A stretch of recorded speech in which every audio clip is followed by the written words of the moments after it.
integral del cadáver que, como decíamos la semana pasada, es un ejercicio que empezamos a construir desde el sector funerario todos juntos hace 14 años, en su momento convocados por el Comité Nacional de FENALCO. Y que buscaba entrar a hacer un estudio y una reglamentación y pues como todas unas normas para el traslado de cuerpos. Sin embargo, las diferentes coyunturas, entre esas la del COVID y ya desde el año pasado los procesos de exhumación de los fallecidos por COVID, nos obligó a hacer todo un replanteamiento y arrancar de cero para dar lugar a este documento que incluye toda nuestra operación funeraria y que hoy pues de la mano de Agustín Cuartas, nuestro asesor jurídico, estamos socializando. Entonces, muchas gracias nuevamente por estar acá. Bienvenidos y Agustín, el auditorio es todo suyo.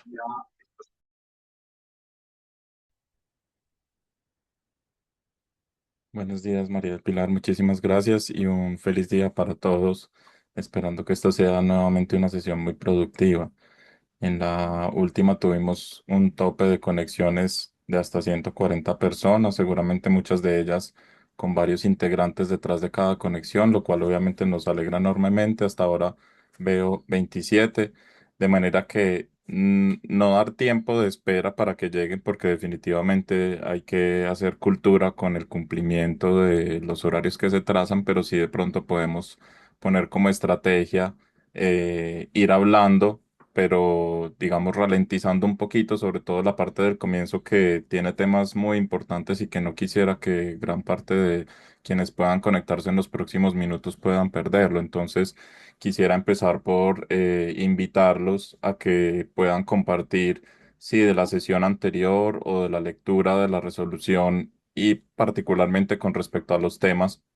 que abordamos en la sesión anterior, hay alguna inquietud o algún comentario o aporte que podamos ir tratando y con eso, pues, digamos, dar cumplimiento al comienzo oportuno de la sesión, pero asimismo que podamos ir dando desarrollo y un pequeño tiempo para que puedan ir llegando más personas. Entonces, y para que también sea un espacio muy participativo y constructivo, si quieren en el chat o abriendo el micrófono para que nos puedan compartir sus inquietudes o aportes.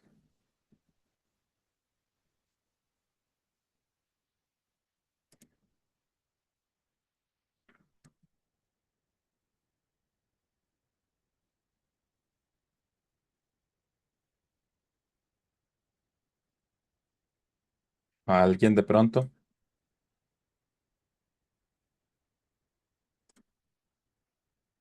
Es John F., me imagino que es John Fitzgerald, adelante, doctor Fitzgerald.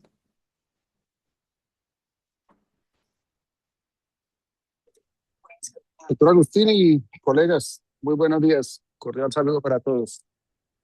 Tenía pendiente una inquietud de la sesión anterior y es la siguiente. Eh, está relacionada con vigencia normativa. El escenario hipotético es este. ¿Qué tanta viabilidad jurídica hay en que unos deudos se opongan, por ejemplo, a la cremación de unos restos que fueron exhumados por iniciativa de la administración del cementerio, con sustento en el parágrafo primero, artículo 35 de la nueva resolución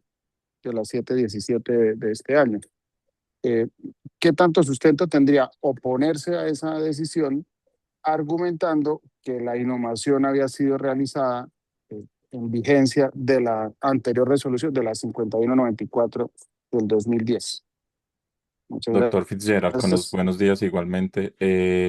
Pero entonces preguntaría yo, dado que de todos modos la 5194 también trae un régimen de exhumaciones administrativas, en este caso hipotético o real, independientemente de, pues eso no cambiaría la respuesta.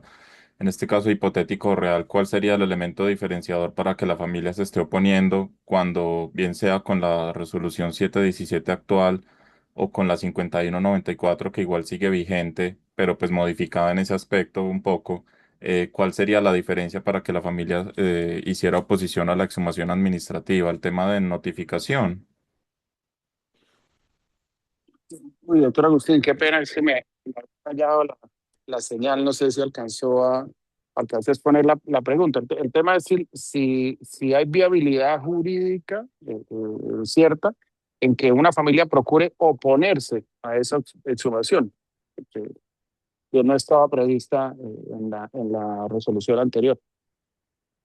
Eh, bueno, doctor Fitzgerald, pero entonces ahí me surge precisamente la inquietud porque, o salvo que de pronto haya una confusión entre la inquietud y la respuesta que estoy procurando dar, la resolución 5194 también trae el tema de exhumación vía administrativa cuando cumplido el tiempo mínimo de permanencia, notificada a la familia y transcurridos los 15 días, esta no se presenta. El cementerio puede proceder a la exhumación y posterior incluso cremación de los restos con su debida, por supuesto, conservación, individualización e identificación para posterior entrega, pero es el mismo cementerio el que se puede, por así decirlo, autorizar para esa exhumación administrativa. Entonces, ¿cuál sería la diferencia o el elemento diferenciador para que la familia se oponga con el argumento de que es una resolución que apenas entró en vigencia y que la inhumación es anterior a la entrada en vigencia de la resolución? Sí, de todos modos, la 5194 también trae el tema de exhumación administrativa, o hay un elemento particular de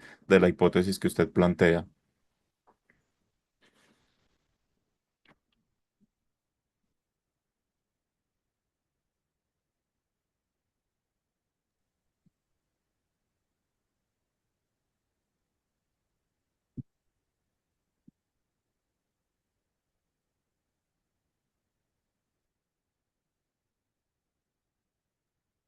Doctor Fitzgerald. Doctor Agustín, el elemento nuevo que me faltaba exponerlo es, Ujú. en ese caso hipotético, que se tratara de un fallecimiento por causas violentas, en el cual ahora, solo hasta ahora, la nueva resolución, tenemos la herramienta para acudir directamente ante la autoridad de investigación o ante la autoridad judicial. Solo ahora tenemos la herramienta de ir ante ellos para solicitarles el permiso de exhumación y cremación, herramienta que antes no teníamos de manera tan expresa. Ok. Bueno, importante la aclaración porque definitivamente eso es lo que le da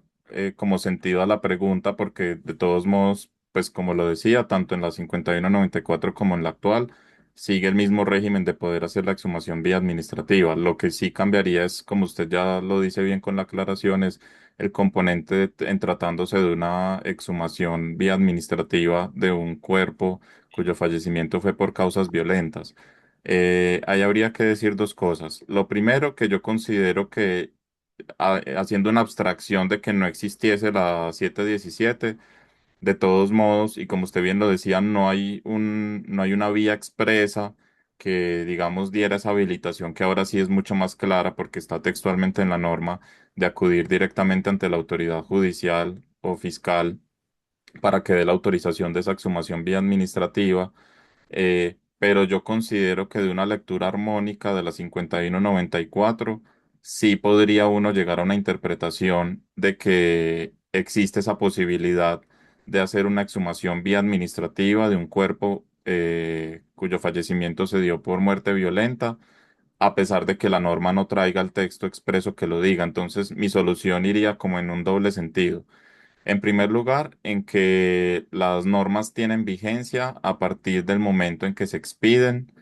Por lo tanto, y esta resolución no es la excepción, de hecho el régimen de vigencia de la misma es claro que la vigencia es a partir de su promulgación, es decir, a partir del 21 de abril del año 2026 entra a regir, ¿cierto? De manera que si la exhumación que se va a proceder a hacer está bajo las reglas de la resolución, porque es posterior al 21 de abril del 2026, entraría bajo estas reglas y digamos que estaríamos amparados en cuanto a esa exhumación administrativa con respecto a poder solicitar a el fiscal de conocimiento o a una autoridad judicial diferente esa autorización para la exhumación del cuerpo de muerte violenta, ¿cierto? Esa sería la primera medida. Y aún en el caso en que no se optase por esa interpretación que considero yo es la más correcta y aplicable, ¿cierto? Las normas rigen a partir de su promulgación, por lo tanto no podría tener vigencia retroactiva a la 5194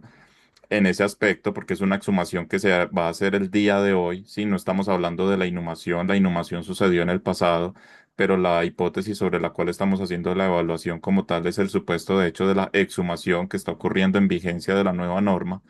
pero aún sobre el supuesto de que no aplicásemos la 717, consideraría yo que la 5194, con una interpretación un poco más extensiva, nos daría esa viabilidad para solicitar a la autoridad judicial esa autorización y desde luego tendríamos que obtener la autorización y pues no mediando esta, pues simplemente no se podría proceder a la exhumación vía administrativa, pero considero yo que igualmente podría hacerse. Entonces, en resumen, la resolución 717 rige desde el 21 de abril y en consecuencia cualquier exhumación de características normales o en este caso cualquier exhumación vía gubernativa o administrativa por parte de la administración del cementerio se regirá por la nueva norma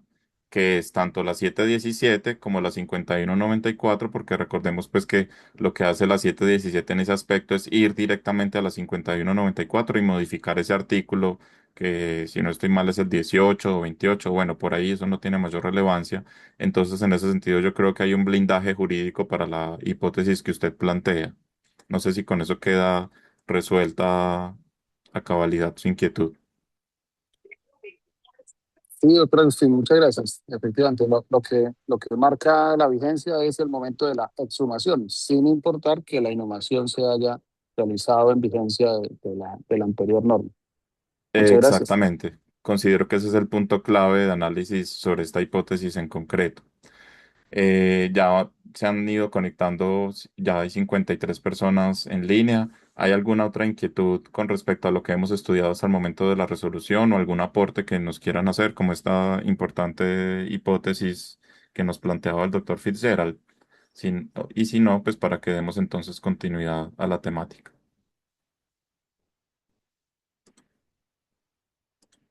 Pueden abrir el micrófono o pueden levantar la mano. Daré una espera de unos 10 segundos.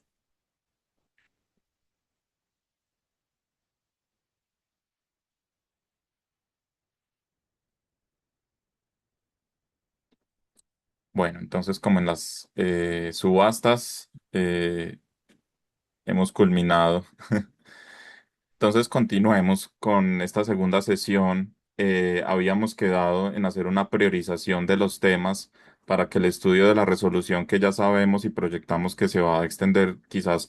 fijo por otra jornada por lo menos y quizás de pronto hasta otra adicional, eso dependerá pues de cómo vayamos avanzando. Eh,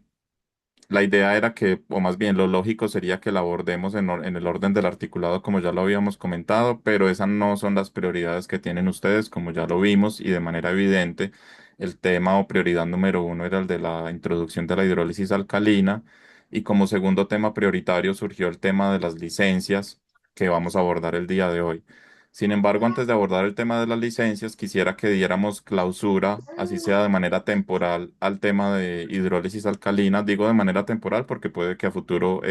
surjan otras inquietudes o aportes de parte de ustedes, pero para ya cerrar ese tema y pasar al tema de licencias, quería pasar con unas conclusiones y con unas recomendaciones que me parece que son muy importantes que ustedes tengan en cuenta con respecto a la introducción de la tecnología.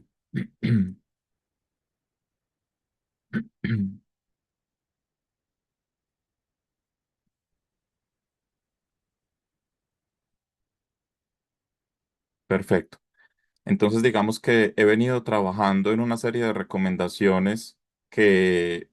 digamos, más allá de lo jurídico, en lo cual hemos entrado en detalle y minucia en la sesión anterior y en otros espacios, pienso que estas son unas recomendaciones que incluso no están tan apegadas a lo jurídico, sino más a unas recomendaciones de cómo hacer una adecuada implementación, contratación y adquisición incluso de los equipos para empezar a ofrecer esta nueva tecnología. ¿En qué consisten estas? Primero, reiterar algo y es que la implementación, una adecuada implementación de la tecnología de acomación pasa por tres elementos que, repito, son inescindibles, que son la infraestructura de cámara de hidrólisis, sistema de tratamiento de aguas residuales y sistema de gestión y control de olores. Eso ya lo hemos dicho de manera abundante. ¿A qué voy con esto? Y quiero conectar esto con una reflexión que me gustaría que cale en la mente de cada uno de ustedes. Y es que, y parafraseando al doctor Luis Fernando Arango, a quienes ustedes conocen, apreciamos y sobre todo muchos admiramos por toda su vocación con la profesión funeraria, él dice que las empresas de rituales deben ser las guardianas del ritual funerario, ¿cierto? En esa misma medida y parafraseándolo, pienso que nos corresponde a nosotros como gremio, como profesionales funerarios y como empresas cuyo objeto social son los rituales funerarios, ser los guardianes de la tecnología de hidrólisis alcalina. ¿Y por qué hago esta acotación? Porque del hecho de que cumplamos y hagamos una adopción adecuada de la tecnología, empezando por la misma contratación y adquisición de los equipos, depende de que la tecnología pueda ser sostenible en el tiempo desde dos puntos de vista.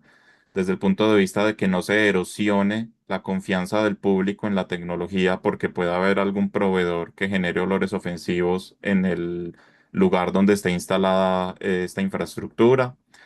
y que no erosione tampoco la confianza en el gremio funerario si se empiezan a presentar temas de incumplimientos que generen algún tipo de contaminación en el medio ambiente o algún tipo de eh, difuminación de olores ofensivos que puedan afectar a las comunidades. Entonces, ¿de qué depende que no se erosionen esos dos tipos de confianza? La confianza en la tecnología funeraria de acuamación como tal y la confianza en el gremio funerario visto desde una perspectiva más general, en que desde el mismo momento de la contratación de aquellas empresas que pretenden implementar la tecnología, haya unos lineamientos claros sobre cómo adquirir esos equipos que permita y estén enfocados y dirigidos al cumplimiento normativo. Entonces, ¿en qué consiste eso? Y este serían entonces los primeros principios de recomendación y los he llamado principios de recomendación porque considero que con el tiempo iré agregando algunas otras recomendaciones a medida que vayamos avanzando, digamos, en sugerencias tanto jurídicas como extrajurídicas. Lo primero que diría es, ya dijimos, son tres componentes inescindibles, pero la recomendación que surge a partir de ello es que se haga una adquisición simultánea de estos tres componentes. Es decir, no tiene ningún sentido que una empresa que pretenda hacer esta inversión destine unos recursos importantes, por cierto, para la adquisición de una cámara de hidrólisis sin destinar las partidas presupuestales o financieras o en fin, para adquirir de manera simultánea los otros dos elementos inescindibles que son el sistema de tratamiento de aguas residuales y el sistema de gestión y control de olores. Es decir, quien pretenda hacer la implementación de la tecnología para ofrecerla a la comunidad doliente debe hacerlo en unas condiciones que le permitan una adquisición simultánea de los tres componentes, porque de lo contrario tendrá una cámara de hidrólisis que en la práctica ni siquiera debería estar habilitada para operar, porque entonces, ¿cómo van a tratarse ese efluente y esos residuos que quedan luego del proceso de hidrólisis? ¿Y cómo se va a tratar con las comunidades vecinas y con el área circundante y con el bienestar de los trabajadores? El hecho de que pueda haber una inadecuada gestión de olores si no existe el sistema de gestión de olores. Entonces, esa primera gran recomendación es que la adquisición de los equipos sea una adquisición simultánea con una pequeña acotación. Y es que, como ya vimos, digamos que la adecuación técnica más evidente eh, la adecuación técnica más evidente para la infraestructura y equipos de hidrólisis es la instalación en lugares que tienen o cuentan con salas o laboratorios de tanatopraxia que normalmente deberían tener ya instalados a su vez sistemas de tratamiento de aguas residuales. Entonces, si ya existe esa instalación de sistemas de tratamiento de aguas residuales, la recomendación o la acotación a la recomendación anterior sería analizar la viabilidad técnica de que ese sistema de tratamiento de aguas se pueda adaptar a los equipos de hidrólisis alcalina que van a ser adquiridos. Luego de esa evaluación técnica sobre la viabilidad de adaptación de ese sistema para que se vuelva más robusto y pueda recibir los vertimientos tanto de la sala de tanatopraxia como de la cámara de hidrólisis, y de acuerdo a lo que arroje ese estudio técnico, entonces ahí sí tomar la decisión. Si hay una viabilidad técnica para adaptar ese sistema ya existente a la cámara de hidrólisis que se pretende adquirir, entonces pues no habría necesidad de adquirir un nuevo sistema de tratamiento, sino simplemente de adecuar el ya existente. Pero asimismo puede suceder que ese estudio de viabilidad técnica de adaptación nos arroje que no es adaptable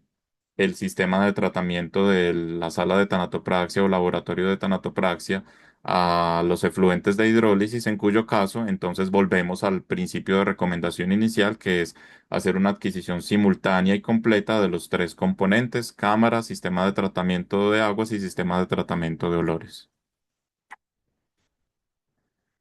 En esa misma medida y recordando, me devuelvo un momento, recordando el numeral 3 del artículo 31 que nos dice que los equipos y sistemas de hidrólisis alcalina deben estar debidamente certificados,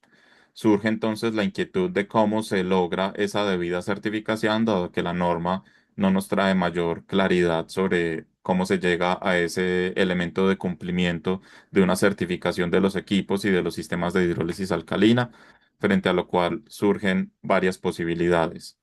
La recomendación que pongo a disposición de ustedes, y que en todo caso no es nada diferente a eso, sino una recomendación, no es la única aproximación posible, pero yo considero que es la forma más apta para que se pueda centralizar el cumplimiento de esta obligación en unos entes que tienen, digamos, toda la capacidad para proveer estos certificados, y que no tenga que cada adquirente de los equipos de hidrólisis generar sus propios certificados. Mi recomendación va en el sentido de que en estos contratos de adquisición de los equipos de hidrólisis alcalina que se hacen entre la empresa que desea implementar la tecnología y el fabricante de los equipos, se establezcan unas cláusulas o condiciones entre la empresa adquirente y el fabricante, para que el fabricante tenga la obligación de proporcionar ab initio, es decir, desde el mismo momento en que se hace la compraventa, unas certificaciones técnicas y certificaciones de producto de los de los equipos equipos. de hidrólisis, de tratamiento de aguas y de gestión y control de olores. Estas certificaciones pueden ser de distintas índoles. Una de las más importantes específicamente con los equipos de cámara de hidrólisis es las certificaciones en soldadura, porque la soldadura es, digamos, uno de los elementos más cruciales para esta tecnología, porque recordemos que la tecnología funciona bajo condiciones de presión. Funciona también con un líquido que es sometido a calor, de manera que no se puede generar ningún escape de este líquido. Y además ese líquido es adicionado con un componente alcalino, de manera que cualquier escape también representaría un riesgo. Por eso la soldadura es un aspecto crítico dentro de la fabricación de los equipos, y asimismo entonces debe ser certificado. Para esto ya existen unos instrumentos, hay normas de competencia laboral del SENA para certificar a los operarios de soldadura en soldaduras pues de tipo industrial que cumplen con estos estándares, de manera que la recomendación es exigir dentro de estos cláusulas o condiciones o tratamientos de adquisición de los equipos que el fabricante les proporcione a ustedes estos certificados, para que no tengan que buscarlos ustedes uno a uno de manera individual, entre otras unas certificaciones que pues difícilmente podrán dar con lo que tiene que ver, por ejemplo, con soldadura, porque no son ustedes quienes directamente contratan con los soldadores, sino que son los fabricantes quienes tienen esta parte del recurso humano dentro de sus procesos de fabricación. Igualmente, hay distintas normas de certificación de producto, que podrían ser las normas de calidad. No recuerdo el número en este momento, pero son normas ISO de calidad que certifican la calidad del producto, en este caso del producto cámara de hidrólisis, del producto sistema de tratamiento de aguas y del producto sistema de gestión y control de olores ofensivos. Entonces, la recomendación va en el mismo sentido de que no necesariamente incurran, aunque también es una posibilidad. Ustedes pueden obtener particularmente estas certificaciones, pero la idea es trasladar esta obligación a los fabricantes, porque de esta manera los fabricantes en primer lugar son los más aptos para poder proveer estas certificaciones, y en segundo lugar solo tendrán que obtenerlas una vez, y con una vez que obtengan las certificaciones de soldadura, de calidad de equipos de hidrólisis de agua y de olores, pues podrán ser proveídas a múltiples clientes que deseen adquirir estos equipos, mientras que si lo hace cada empresa funeraria de manera individual, pues será un costo adicional que tendrá que asumir individualmente cada empresa. Entonces, la recomendación es que se establezcan estas cláusulas o condiciones. Esa recomendación podría incluso elevarse un poco más y ahora la conecto con un tema que voy a tratar en la próxima diapositiva, y es que puede tratarse en un nivel gremial algún tipo de cláusulas o condiciones generales ya redactadas y recomendadas, caso que podría asumir Remanso. Eso simplemente pues lo pongo sobre la mesa para que si ustedes de los que están acá presentes como corporados de la Corporación Remanso pudiesen elevar esa petición a Junta para que sea la Corporación Remanso la que establezca o provea, digamos que haga un ejercicio gremial de elaborar estas cláusulas o condiciones para ser puestas a consideración de los fabricantes y que así se puedan tener estas cláusulas de manera uniforme y que igualmente no tengan ustedes ni que obtener las certificaciones de manera individual ni que generar tampoco las cláusulas de manera individual, sino que venga desde una instancia gremial. Adicionalmente, este numeral 3 nos indica que los equipos de hidrólisis alcalina deben tener unos protocolos documentados de operación, protocolos de mantenimiento técnico, protocolos de calibración y registro de cada procedimiento realizado por la autoridad competente. Entonces, ¿en qué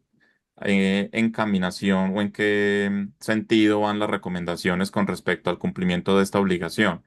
Hay tres alternativas. Una es la exigencia de estos presupuestos al fabricante, es decir, lo mismo que ya venía mencionando con respecto a la exigencia de las certificaciones, aplicaría en este caso con respecto a que la exigencia de estos documentos de operación, mantenimiento técnico y calibración se le exijan desde el momento de la adquisición de los equipos al fabricante, que los tendría que hacer una única vez y proveerlos de manera uniforme para todos sus clientes. Esa es una posibilidad.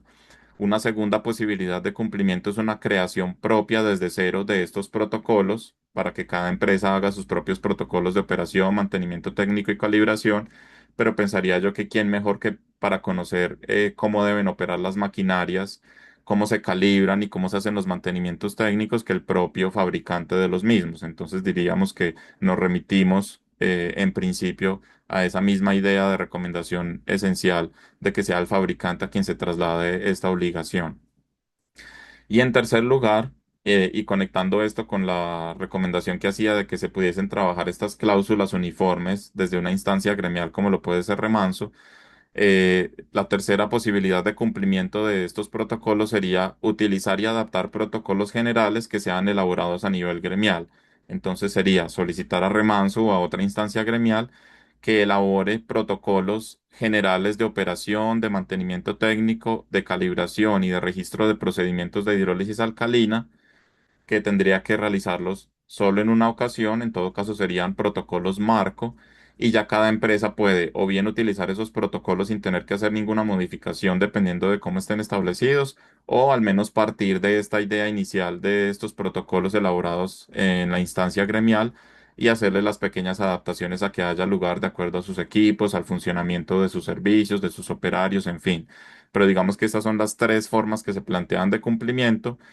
partiendo de la primera que considero puede ser la más apta de exigir estos presupuestos al fabricante y la tercera que quizás sería la segunda más apta de elevar estas peticiones a una instancia gremial para que pueda desarrollar estos protocolos.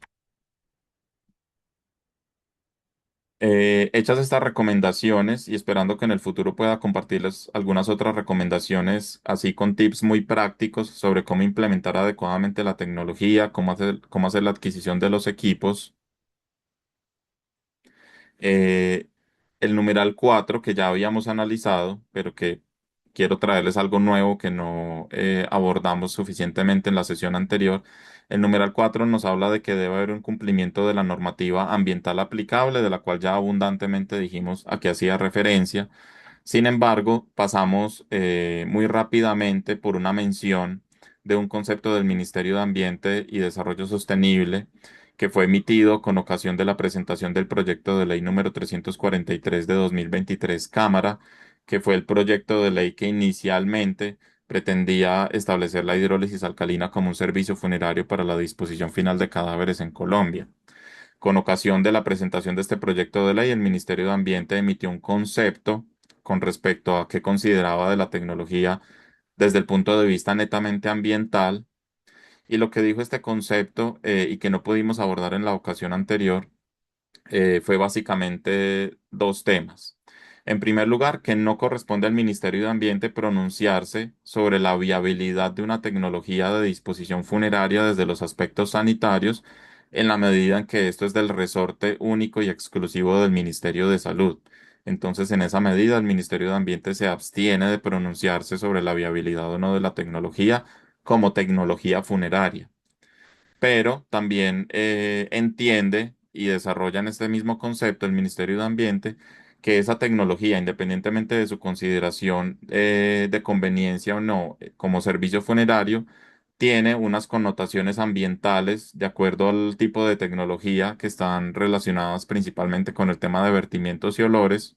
como lo hemos repetido, y en esa misma medida el Ministerio de Ambiente hace una recopilación extensa que no voy a pasar a leerla, pero digamos que dejo acá para que quede una constancia histórica y para que ustedes si quieren tomen captura o pues posteriormente simplemente con las memorias o con la repetición del video que se subirán a las redes de Remanso puedan acudir y analizar estos elementos. ¿Por qué me parece que es tan importante este concepto del Ministerio de Ambiente? Porque, en primer lugar, da una viabilidad a la tecnología desde el punto de vista ambiental. Eso pues es esencial, el hecho de contar con un visto bueno que, como dijimos, ya estaba desde el Ministerio de Salud, el concepto de conveniencia. Y por otra parte, contar por parte del Ministerio de Ambiente con un concepto de viabilidad más que de conveniencia, de viabilidad desde el punto de vista ambiental, pero con unas ciertas acotaciones. Lo que dice el Ministerio de Ambiente es que la tecnología es viable siempre y cuando se tenga en cuenta que por su funcionamiento es susceptible de generar ciertos tipos de contaminación y para evitar ese tipo de contaminaciones hay que regirse a una normativa que ya existe. Porque lo repetíamos en la sesión anterior, el artículo 31 de la resolución 717 es un artículo corto, pero es corto en la medida en que hace remisión a normas que no son para nada cortas, entonces este concepto del Ministerio de Ambiente se convierte prácticamente en una guía para que toda aquella empresa que quiera implementar la tecnología pueda remitirse a este concepto del Ministerio de Ambiente y ahí prácticamente tiene la recopilación de todas las normativas que tiene que cumplir sin tener que contratar casi ni siquiera a un experto ambiental. Sí lo tendrá que contratar, digamos, para las adecuaciones técnicas, pero en cuanto al conocimiento de cuál es la normativa que tendrá que cumplir, ya tiene una recopilación exacta que ha hecho el mismo Ministerio de Ambiente en un concepto jurídico y este concepto jurídico, por lo tanto, se constituye en doctrina, de manera que ustedes pueden tener esa certeza desde el punto de vista de la seguridad jurídica que si acuden a esta guía o a este índice de normas y le dan un adecuado cumplimiento en el establecimiento de la tecnología, tendrán casi con seguridad una carta de cumplimiento cabal con respecto a lo que se exige desde el punto de vista ambiental para la hidrólisis alcalina. Entonces, la resolución hace mención al decreto 780 de 2016 y a la resolución 591 del 2024 en cuanto al manejo de residuos generados en la atención de salud y otras actividades que entre otras es la aplicable a salas de tanatopraxia muy particularmente, morgues, necropsias y exhumaciones, de manera que hay que cumplir esa normativa. El tema de los límites máximos permisibles para emisión de incineradores y hornos crematorios, teniendo en cuenta que acá precisamente el Ministerio de Ambiente trae a colación esta norma y conecto esto con la inquietud que planteaba el doctor Fitzgerald en la sesión anterior sobre si esta tecnología generaba emisiones atmosféricas y donde decíamos precisamente que no generaba emisiones atmosféricas. Entonces, ¿para qué se tiene que tener en cuenta esta resolución de emisiones si, como ya lo decíamos, la tecnología no genera emisiones? Pues precisamente para acudir a las definiciones de qué es una emisión en los términos de la resolución 909 de 2008 y cotejar que de acuerdo a la naturaleza de la tecnología de hidrólisis alcalina, en efecto no hay emisiones. Entonces, en esa medida es importante tenerla en cuenta porque es la norma que nos permite dar el sustento técnico y más que técnico normativo de por qué en la tecnología de hidrólisis alcalina no hay emisiones, a diferencia de lo que sucede con los hornos incineradores y hornos crematorios en el caso funerario. Adicionalmente, la resolución 631 de 2015, principalmente, digamos que esta será la norma guía, quizás la más importante porque es la que establece los parámetros físico-químicos de calidad del agua, es la que establece la obligación de de la caracterización que se debe hacer sobre las aguas luego de su tratamiento en el sistema de tratamiento de aguas residuales para verificar que se da cumplimiento a los parámetros físico-químicos de calidad del agua y que ésta puede ser vertida al alcantarillado sin que represente riesgo ni para la salud pública, ni para las áreas circundantes, ni para el alcantarillado. Y finalmente, en cuanto a los usos de agua y de residuos líquidos, que es el decreto 3930 del 2010, que está íntimamente relacionado con el tema de vertimiento de aguas residuales de la resolución 631. Entonces, la importancia de ¿hay alguna inquietud? ¿O simplemente es un micrófono abierto? Listo. Entonces, la importancia de este concepto, reitero, es no solo la viabilidad que da sobre la tecnología, sino el hecho de que nos trae todo un índice de las normas que deben ser cumplidas. Esto podemos desarrollarlo y pasarlo rápidamente, que es el artículo 14 que nos trae los parámetros físico-químicos a ser cumplidos. Y acá, y pues me disculpan, digamos que esté de forma pixelada, pero también quería dar como ese impacto de el hecho de que era una captura tomada directamente de la norma tal cual fue emitida y firmada. Esta es la tabla que trae el artículo 14 con los 23 parámetros físico-químicos y los límites de acuerdo al tipo de actividad relacionada. pH, demanda química de oxígeno de QO, demanda bioquímica de oxígeno de BO, sólidos suspendidos, sólidos sedimentables, gases, aceites, fenoles, formaldehído, sustancias activas al azul de metileno y todas las que siguen en esta continuación de la tabla, de las cuales el mismo Ministerio de Ambiente reconoce y también en una inquietud en la sesión pasada nos comentaban sobre la particular inquietud con respecto a la demanda química de oxígeno de QO y demanda bioquímica de oxígeno de BO. Y puedo dar constancia porque he conocido y he hecho distintas visitas técnicas de que ya hay iniciativas de hidrólisis alcalina en mascotas en el país que cumplen con la totalidad de los parámetros físico-químicos acá contenidos. Y no solo eso, sino que ha habido diferentes aproximaciones desde la ingeniería química para llegar a ese cumplimiento. No puedo dar detalles porque no es mi resorte de conocimiento de cuáles son estas tecnologías, pero como me han explicado los ingenieros, hay distintas formas de llegar al cumplimiento de estos parámetros desde el punto de vista de la ingeniería química, de manera que reitero, lo que importa no es el cuáles son las tecnologías o los procedimientos químicos que se utilizan para llegar a ese cumplimiento, sino que en últimas lo que le importa a la norma y que lo que le importa, por supuesto, a las áreas circundantes, al alcantarillado y a la calidad del agua es que se cumplan con los parámetros máximos.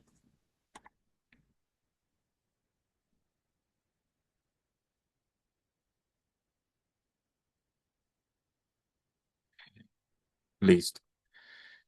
Y devolviéndome un poco al enunciado de la norma, eh, pero antes quisiera saber si hasta allá hay alguna inquietud.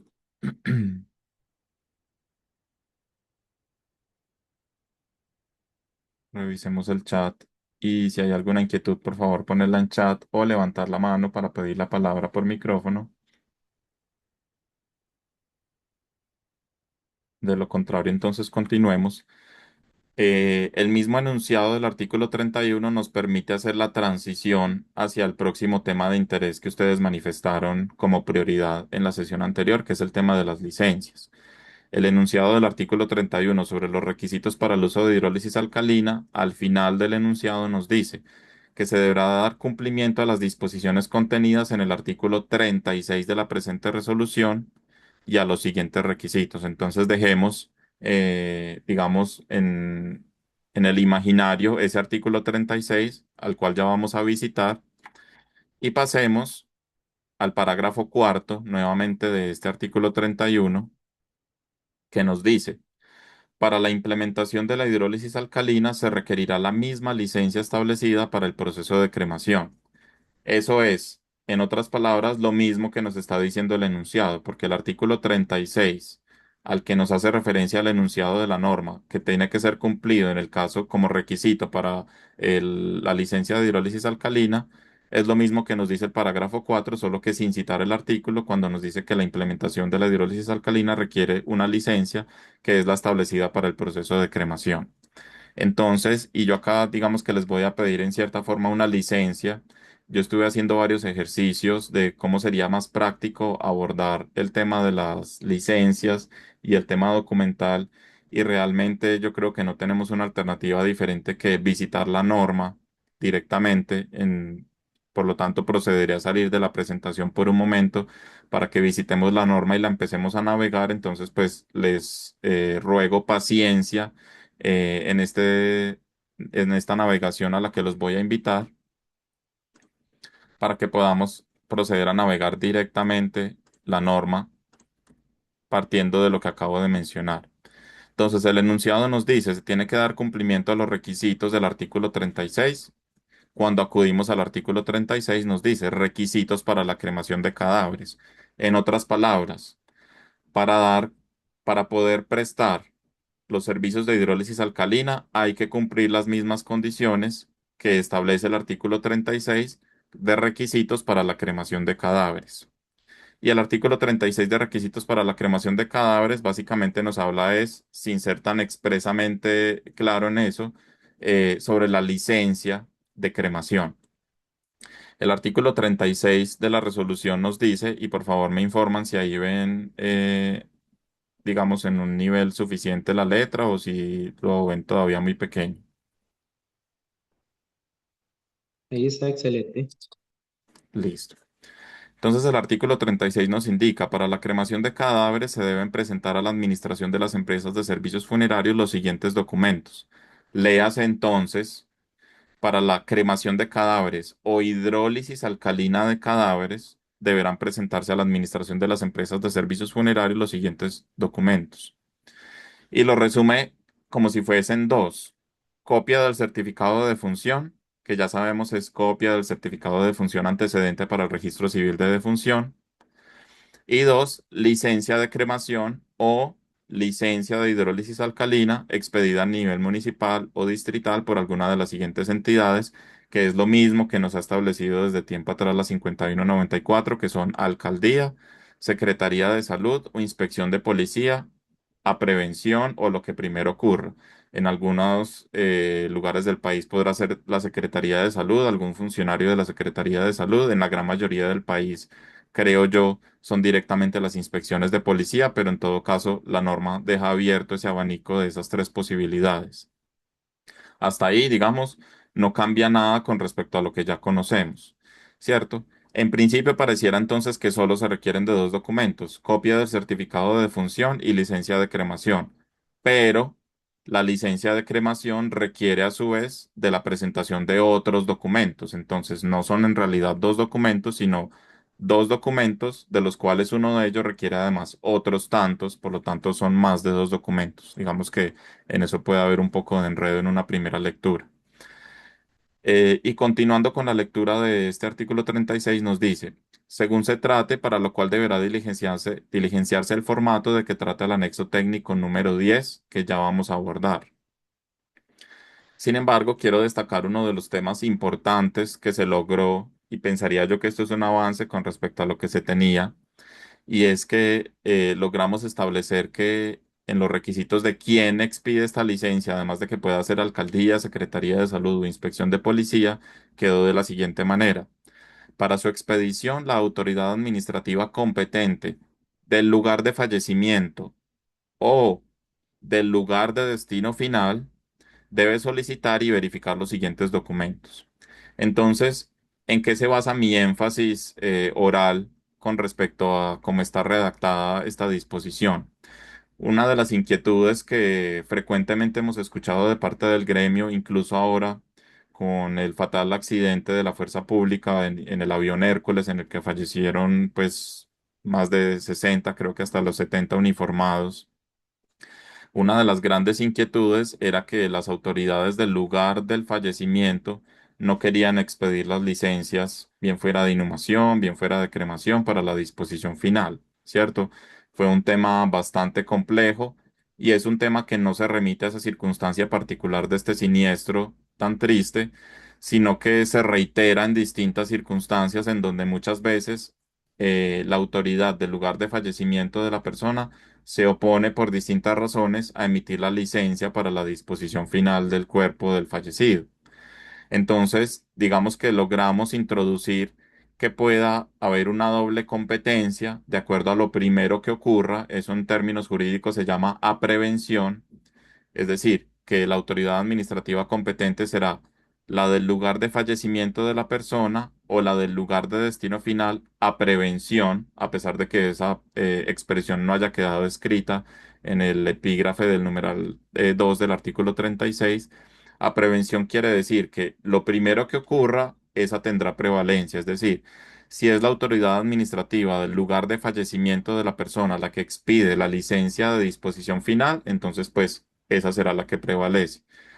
O si es la autoridad administrativa competente del lugar de destino final hacia donde se dirige ese cuerpo de la persona fallecida, entonces prevalece esa licencia. ¿Esto qué nos permite? Que no necesariamente nos da una garantía de mayor facilidad en la obtención de las licencias de inhumación, cremación y ahora también de hidrólisis alcalina, pero al menos sí nos abre una compuerta a que no esté limitado a solamente una autoridad administrativa competente, y sino que ahora al menos tendremos dos opciones. Y en caso de que nos encontremos frente a un funcionario terco o que hace una lectura incorrecta de la norma, o simplemente ni siquiera hay el funcionario disponible para la expedición de esa licencia,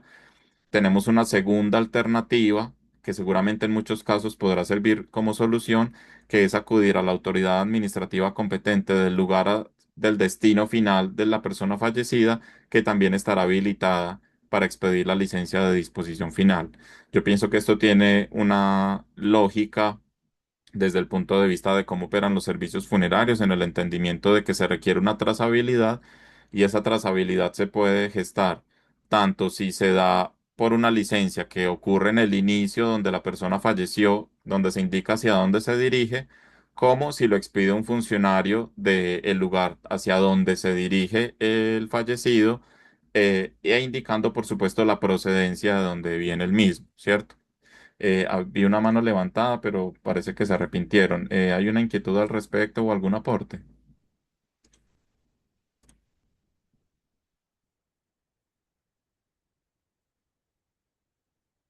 Sí, sí, adelante, por favor. Entonces,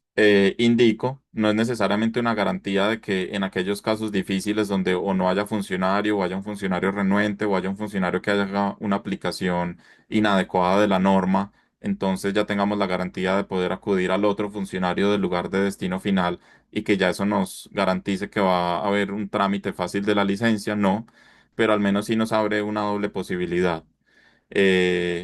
Y digamos que también nos pone una tarea como gremio, y es el de ir sensibilizando nosotros mismos a las propias autoridades, casi que concretamente a los propios inspectores de policía, sobre todo aquellos del lugar de destino final, en que ellos también tienen la potestad como autoridad administrativa de dar licencias para la disposición final de cuerpos de personas que no hayan fallecido en su jurisdicción, ¿cierto? O en su área de competencia, o en su área de competencia territorial. Entonces, ellos tendrán, por supuesto, la obligación de estudiar y conocer la norma, pero también pienso yo hay una labor importante como gremio para darla a conocer y ser instructivos con el inspector diciéndole, veas que se expidió una nueva normativa sobre la gestión integral del cadáver. Esa nueva normativa modifica el tema de la expedición de las licencias, y dentro de estas modificaciones contempla que tanto el funcionario del lugar de fallecimiento como el lugar de destino final de la persona fallecida, el funcionario de una u otra jurisdicción territorial puedan expedir la licencia. Ahora bien, como lo decía, se requiere entonces copia del certificado de función y licencia de cremación o de hidrólisis alcalina. Y para la expedición de la licencia de cremación o hidrólisis alcalina se requieren a su vez también unos requisitos documentales, que son original o copia del documento de identidad de la persona fallecida, copia simple del certificado de función, que ya se mencionaba arriba, es decir, que no es que se requiera doblemente, simplemente es una reiteración de un documento que se requiere una vez. Permiso o manifestación escrita de la voluntad de la persona en vida o de sus familiares después de la muerte para la cremación, y léase para la hidrólisis alcalina igualmente, porque recordemos que hace remisión a este artículo, de manera que en todos los acápites de este artículo donde se habla de cremación debemos entender igualmente que se está hablando también de hidrólisis alcalina. Recordando entonces que la Ley 133 de 1994, que es la ley estatutaria de libertad de cultos y de religión, nos exige como funerarios y les exige a las autoridades que se tenga en cuenta en primer lugar la voluntad del fallecido dada en vida, siempre y cuando haya una prueba de esta voluntad dada en vida por el fallecido, y en ausencia de ella serán entonces los familiares o responsables legales, que es un tema que veremos más adelante, el de los responsables legales, quienes estarán habilitados para dar la autorización para cremación o para hidrólisis alcalina. Copia del documento de identidad de la persona que solicita el permiso para la cremación. En este caso, entendería yo, se refiere al familiar o al responsable legal o a la persona que tiene el vínculo afectivo con el fallecido, no necesariamente al funcionario que hace el trámite, pero podría interpretarse en ese doble sentido de que sea tanto la copia del documento de identidad del familiar o la persona que tiene el vínculo y por lo tanto la potestad jurídica de autorizar, como del tramitador que hace, digamos, las labores de intermediario de unir esa voluntad de los familiares con el trámite que autorizan las autoridades competentes. Y en caso de muerte violenta, se tiene que aportar la autorización del fiscal de conocimiento o de quien haga sus veces, como puede ser también una autoridad judicial, concretamente un juez de la República, lo cual no varía en nada con respecto a cómo venimos operando, y para el caso de la hidrólisis alcalina simplemente es aplicar lo que ya conocemos con respecto a la cremación. Ya sabemos que cuerpos de muerte violenta no pueden ser ni cremados ni hidrolizados o digamos sometidos a coagulación si no se cuenta con la autorización del fiscal de conocimiento o de quien haga sus veces. Adicionalmente, el parágrafo 1 nos reitera algo que ya el artículo 36 nos decía para el caso de hidrólisis, pero acá lo dice para cremación y por lo tanto queda repetido para hidrólisis. Y es que cuando la muerte fuere causada por alguna enfermedad transmisible o cualquier otra enfermedad considerada de grave peligro para la salud pública,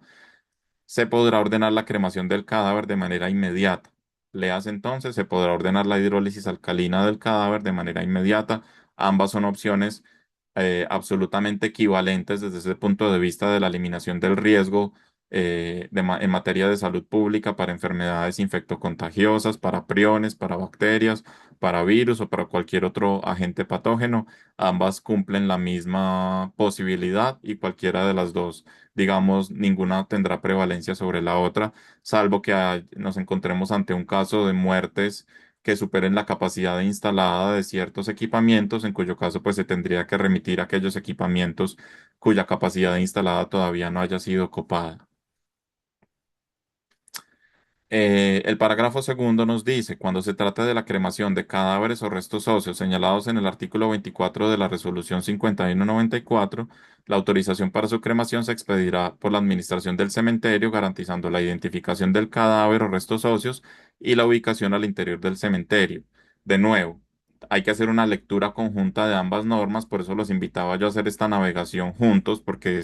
toca ir saltando de una norma a la otra. En este caso, no saltemos a la 5194, yo mismo les puedo traer ese contenido. El artículo 24 de la 5194 nos habla precisamente sobre la exhumación vía administrativa. Entonces, ¿qué es lo que quiere decir este parágrafo segundo?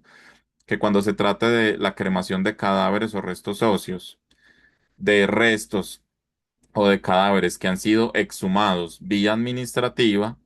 la autorización o para su cremación o para su hidrólisis la podrá dar el mismo cementerio que autorizó la exhumación vía administrativa, ¿correcto? De manera que se subsume, podríamos decirlo, en que como estos cuerpos ya tuvieron una inhumación inicial y se cumplió el tiempo mínimo de permanencia, se entiende que dentro de esa licencia inicial de inhumación, en cierta forma está subsumida a futuro una autorización para exhumación administrativa y posterior cremación o hidrólisis que se encontrarían ya contempladas dentro de esa licencia de inhumación inicial. De todos modos, recordemos que para que proceda esa exhumación administrativa se tienen que cumplir ciertos requisitos, como lo es en primer lugar el cumplimiento del tiempo mínimo de permanencia, eh, y que cumplido ese tiempo mínimo de permanencia y notificada a la familia sobre el cumplimiento de ese tiempo mínimo de permanencia y ante la ausencia de respuesta de la familia pasado un término indicado por la norma de 15 días, entonces ya se puede proceder a este tipo de exhumación administrativa con la excepción, como lo decíamos con ocasión de la respuesta de la inquietud del doctor Fitzgerald, con excepción de exhumaciones administrativas que se pretendan hacer sobre cuerpos de muerte violenta, en cuyo caso requeriremos adicionalmente la autorización de la autoridad competente, llámese fiscalía o autoridad judicial. Y en todo caso, el parágrafo 3 nos indica para, aplicando esto tanto para cremación como para hidrólisis, que cuando se trata de cuerpos no identificados o NN, como todavía la 5194 conserva esa denominación, pero digamos que desde el punto de vista del derecho internacional humanitario y desde la ley de víctimas, se ha considerado que quizás es un término más adecuado sonoramente y desde el lenguaje hablar de cuerpo no identificado que de NN, que viene del inglés no name. Cuando se trate de CNI o de cadáveres identificados que no han sido entregados a sus familiares, o porque estos no lo han reclamado o porque simplemente no se han podido encontrar a esos familiares, en estos casos no se podrá realizar la cremación ni se podrá realizar tampoco la hidrólisis alcalina, salvo que una vez realizada la identificación del cuerpo y entregado a su familia, o una vez entregado a su familia cuando ya el mismo sí estaba identificado pero no había podido ser entregado, la familia decida que es la cremación o la hidrólisis alcalina la disposición final que quieren para su ser querido. Es decir, no es una excepción, sino que simplemente volvemos a la regla general. Se requiere de una autorización de la familia para la cremación o hidrólisis alcalina y esa autorización evidentemente no podrá ser dada si el cuerpo no está identificado, porque si no está identificado, pues entonces, ¿cómo puede haber una autorización de la familia si no sabemos de quién estamos hablando? Y si no ha sido entregado, tampoco por razones elementales prácticas, no habrá una autorización de la familia porque simplemente este no ha podido ser entregado por no haber sido hallada o porque estos no han pasado a que les sea entregado. Nos comenta John Vila en el chat, ¿qué tipo de enfermedades contagiosas podrían aplicar para que la cremación se realice de manera inmediata, aparte del COVID-19? Bueno, ahí hay dos opciones. Para responder a esa pregunta me voy a devolver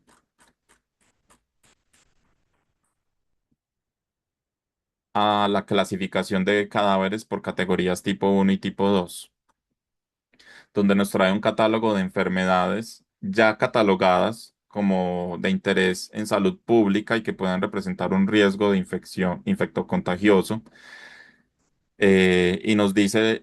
la clasificación para el manejo de cadáveres que los cadáveres categoría 2 son cadáver con diagnóstico o antecedente conocido de enfermedad infecciosa de interés en salud pública como hepatitis C, tuberculosis, infección viral respiratoria grave, como lo son influencia aviar, SARS, MERS, anthrax, plaga, rabia, fiebre hemorrágica, ébola, enfermedad de Creutzfeldt-Jakob, que es como comentaba con ocasión de la explicación de, digamos, el auge de la hidrólisis alcalina, el prión que contagia a los humanos vía consumo de carne de vacuno con la enfermedad de las vacas locas, correctamente denominada Creutzfeldt-Jakob y los declarados como eventos sanitarios de interés internacional. Entonces, sobre esto hay que decir que este catálogo tiene dos componentes. Un catálogo de enfermedades que ya tienen esa denominación porque se encuentran ahí explícita y taxativamente mencionadas y una cláusula abierta que en cualquier momento, la cual y en virtud de la cual en cualquier momento pueden entrar otro tipo de enfermedades de acuerdo a declaraciones de emergencia o de calamidad en salud pública que haga o bien la Organización Mundial de la Salud o bien el gobierno nacional mediante el Ministerio de Salud, como lo fue en el caso del COVID-19, que en el caso actual ya está mencionado explícitamente, aunque curiosamente no la encuentro acá, aunque de todos modos el COVID-19 entra como infección viral respiratoria grave, pero no la veo mencionada explícitamente. Entonces, todas aquellas que vayan siendo declaradas de conformidad a los desarrollos de, pues, precisamente de los virus, enfermedades, bacterias, en el ámbito del desarrollo y de la vida en sociedad. Digamos, uno de los casos que más ha llamado la atención de la comunidad internacional en este momento. Fue el famoso brote del antivirus en el crucero argentino, en el crucero austral, y que si bien es un virus de una mortalidad bastante alta, su riesgo de contagio o de propagación, digamos, a niveles ya masivos, es relativamente bajo o muy bajo, de manera que no llega a considerarse pues un tema de calamidad pública. Pero entonces esto, para responderlo, hay una lista taxativa de enfermedades ya consideradas como tal, y hay una lista más abierta de enfermedades que podrán ir siendo declaradas por la OMS o por el gobierno nacional. Pero en todo caso, la cremación inmediata, para terminar de responder la pregunta de John Vila, esa cremación inmediata no aplica automáticamente para todas las enfermedades que están acá expresadas, sino que tiene que haber una orden, bien sea una orden general del Ministerio de Salud o bien sea una orden particular con respecto a un cuerpo en específico, para que éste sea cremado. Es decir, la empresa funeraria no podría decir, por ejemplo, que al encontrarse un cuerpo que tenga contagio por anthrax, este debe ser automáticamente cremado si no hay una disposición del Ministerio de Salud que lo haya dispuesto así en forma general, o haya un acto administrativo del Ministerio de Salud que haya dicho específicamente que el cuerpo de la persona identificada con X número de identidad tiene que ser cremado o hidrolizado automáticamente. Correcto. De manera que dependerá de un acto administrativo de carácter general o particular. En el caso del COVID-19, evidentemente había una orden específica para esta enfermedad puntual, y era un acto administrativo de carácter general, es decir, para Pues todos creo los que era que la cuerpos señora estaba bastante con enferma. fallecimientos Y por ya no COVID-19, salvo cuando se copó la capacidad instalada del país en hornos crematorios y tuvo que, pues, nefastamente aprobarse la inhumación con medidas que al día de hoy todavía estamos viviendo las consecuencias de unas degradaciones incompletas o unas descomposiciones estaba incompletas sembrando de como dichos cuerpos. profesora. ¿Hay alguien que tiene el micrófono abierto? ¿Tiene alguna inquietud o simplemente es un error?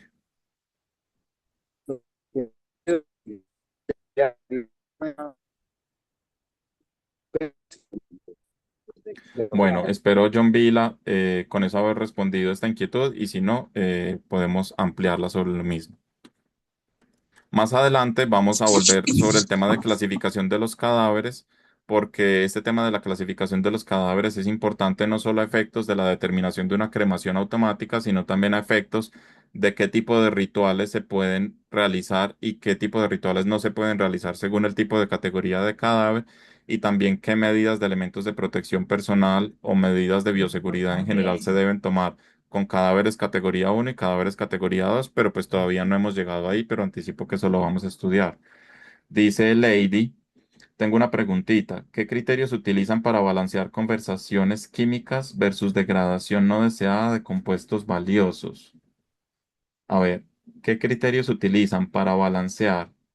conversaciones químicas, conversiones químicas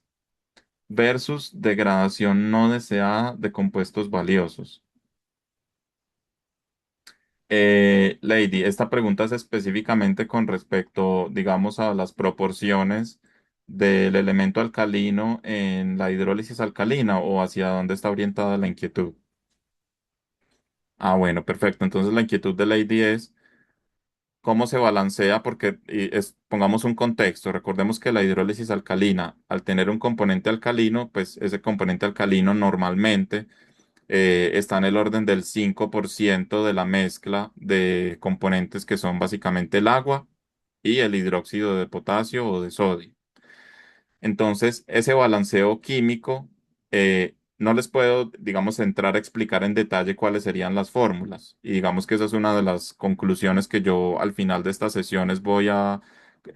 poner a disposición de la Corporación Remanso, y es que hagamos una sesión adicional dirigida no ya por mí, sino que pueda ser dirigida por el ingeniero químico, donde se responda muy a detalle desde el punto de vista de la formulación y, en fin, cómo se llega a esas respuestas casi de fórmulas matemáticas. Pero la respuesta general sería que para generar una descomposición controlada, porque eso es lo que buscamos en la hidrólisis alcalina, poder controlar hasta qué momento más bien, hasta qué punto queremos generar la descomposición del cuerpo para que en efecto solo sea la descomposición de los tejidos blandos. Ahí hay una variable de varios elementos. Una variable es el estado de descomposición del cuerpo y otras variables también, digamos, aludibles al cuerpo, como lo pueden ser la edad de la persona, incluso quienes manejan hornos crematorios lo pueden atestiguar, que es diferente la cremación y asimismo lo es la hidrólisis en personas jóvenes que en personas más adultas, mayores o viejas. Es diferente la descomposición y la cremación en el caso de personas más obesas con respecto a personas más magras. Lo es diferente con respecto a la causa de la muerte, porque a veces hay enfermedades infectocontagiosas que han llevado a un deterioro orgánico del cuerpo de la persona, que hace que esa descomposición pueda ser mucho más fácil que lo sería una persona con unas condiciones de salud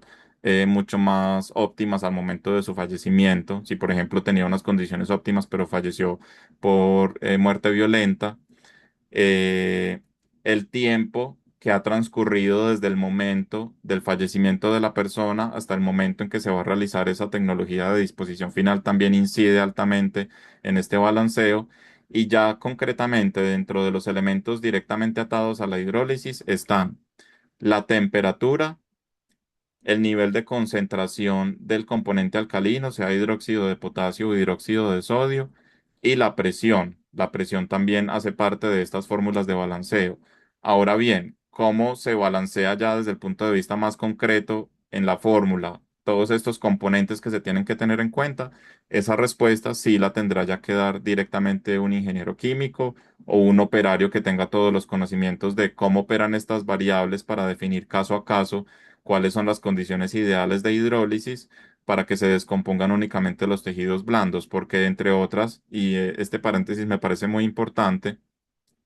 si bien decíamos que la hidrólisis alcalina se puede obtener una identificación genética plena de los restos de la persona post-hidrólisis, eso depende en efecto de que haya un balanceo químico adecuado de todos los factores que acabo de mencionar para que no se llegue a un nivel de descomposición de los restos óseos. Entonces, es una pregunta bastante importante. Espero que esta respuesta general sea lo suficientemente satisfactoria de manera provisional y que cuando podamos tener este espacio con las personas técnicas ya desde el punto de vista de la ingeniería química pueda ahondar ya muy en el detalle de cómo se generan estas formulaciones. Ahora bien, por supuesto que estas formulaciones también hacen parte de un know-how, ¿cierto? De una construcción de conocimiento que cuesta y que seguramente también las mismas empresas tendrán que contratar o proponer a remanso que se haga una, digamos, elaboración de parámetros generales que puedan ser aplicados por las empresas, pero evidentemente estos son desarrollos técnicos que hacen cada empresa y cada desarrollador o fabricante. Por eso lo decía, tenido la fortuna de conocer, por ejemplo, en Ibagué, si bien no he hecho la visita técnica con las explicaciones del ingeniero, conozco un caso donde hay una aproximación química muy diferente a otro caso que conozco en la ciudad de Medellín, donde son aproximaciones completamente diferentes y por lo tanto la respuesta a la pregunta de Leide sería totalmente dispar sobre cómo llegan esos balanceos. Devolviéndonos entonces al tema de las licencias, quisiera no pasar por alto un tema que me parece que es un avance muy importante eh, en la materia del reconocimiento, digamos, de la importancia de la celeridad en la entrega de los cuerpos y en la certificación de la muerte de los mismos por parte de las IPS y de las EPS para la entrega a los servicios funerarios. Ya había comentado cómo la resolución divide en fases toda la gestión integral del cadáver, siendo la primera fase postmortem una fase hospitalaria y extrahospitalaria, pero todavía no funeraria, y la segunda fase una fase funeraria. Pues dentro de esta primera fase postmortem, dentro de la fase hospitalaria, el artículo 8 nos trae una obligación que me parece que será muy importante tener en cuenta y que podrá servir de instrumento para ejercer presión y hacer valer los derechos de los dolientes y también de las empresas funerarias a poder prestar un servicio funerario en celeridad y con prontitud, que nos dice las entidades promotoras de salud deben proveer la asistencia necesaria para la atención post-mortem del afiliado fallecido. La certificación inmediata de la defunción con la herramienta dispuesta por el Ministerio de Salud, que es el registro único, y la entrega prioritaria del cadáver a las empresas de servicios funerarios contratados por los familiares o deudos, dolientes, responsables legales o institucionales, según el caso. A mí me parece que en principio puede sonar como que es algo que simplemente rellena. Yo pienso todo lo contrario. Yo pienso que es un instrumento que nos da todo el fundamento para poder exigirle a las EPS y a las IPS, tanto desde el punto de vista de los dolientes, que requieren dentro de esa angustia de la muerte de su ser querido una celeridad en que se puedan empezar los rituales funerarios, y desde el punto de vista de las empresas funerarias una necesidad operativa de poder realizar los procesos sin dilaciones, pero también de no cargar con unas demoras que no le corresponden, como ocurre en muchas ocasiones, que las demoras que no le corresponden, como lo son las demoras en certificación o en entrega de los cuerpos por parte de las EPS o de las IPS, termina afectando la reputación del funerario, porque en últimas el cliente cree que esas demoras son del funerario cuando en realidad no le corresponden, o por lo menos no estas de la fase inicial post-mortem. Esto nos da un instrumento normativo para decirle a las EPS e IPS que tienen dos obligaciones esenciales. Uno, la certificación inmediata de la muerte. De hecho, el día de ayer me encontraba yo con una noticia que me pareció muy alarmante, tanto para el sector como para diagnóstico de cómo se encuentra el sistema de salud actualmente en Colombia. Una noticia en la que una familia denunciaba, creo que en Villavicencio, si no estoy mal, pero pues no importa en últimas dónde ocurra, la gravedad sigue siendo igual, donde una familia denunciaba que uno de sus familiares había fallecido en el ámbito domiciliario, es decir, en su casa, y siendo que la resolución es clara en que las EPS tienen la obligación de dirigir a la familia para que le indique qué IPS debe hacer la recolección del cuerpo para la certificación de la defunción de esta persona, y que a partir de esa certificación de la defunción puedan proceder a los rituales funerarios con la empresa de servicios funerarios. Llevaban 2 días con el cuerpo en la casa sin poder lograr ni que la EPS ni que la IPS respondieran para la recolección y certificación de la defunción, y siendo que la muerte era natural, incluso intentaron acudir al Instituto Colombiano de Medicina Legal para que, si fuera del caso y poder dar solución a la circunstancia, aunque fuera, le certificaran por parte de Medicina Legal la muerte, ya fuese como violenta, como natural, pero que pudieran tener ese certificado, y sobre todo que pudieran tener una solución a la recolección inicial de ese cuerpo. Ya estaban empezando a sentir los olores fétidos de la descomposición luego de 2 días a temperatura ambiente en el hogar. Entonces no solo está el tema del riesgo en salubridad pública, sino también de la violencia que eso implica desde el punto de vista mental para los dolientes, de tener que convivir 2 días enteros con el cuerpo de la persona fallecida en el domicilio, es decir, sin que tenga ningún tipo de preservación. Es decir, es absolutamente aberrante esta situación. Esperemos que apartados normativos como este nos permitan decirle con claridad a las IPS que tienen la obligación de una certificación inmediata de la muerte y de una entrega prioritaria del cadáver a las empresas de servicios funerarios. Yo creo que eso nos da un lugar muy importante, porque vean que ni siquiera habla de entrega prioritaria a los familiares, sino de una entrega prioritaria a las empresas de servicios funerarios, de manera que nos da un lugar y reconoce que somos el actor siguiente dentro de esa conexión de pasar de la primera fase post-mortem a la segunda fase, que sería ya la fase funeraria. ¿Hay alguna inquietud o comentario hasta el momento?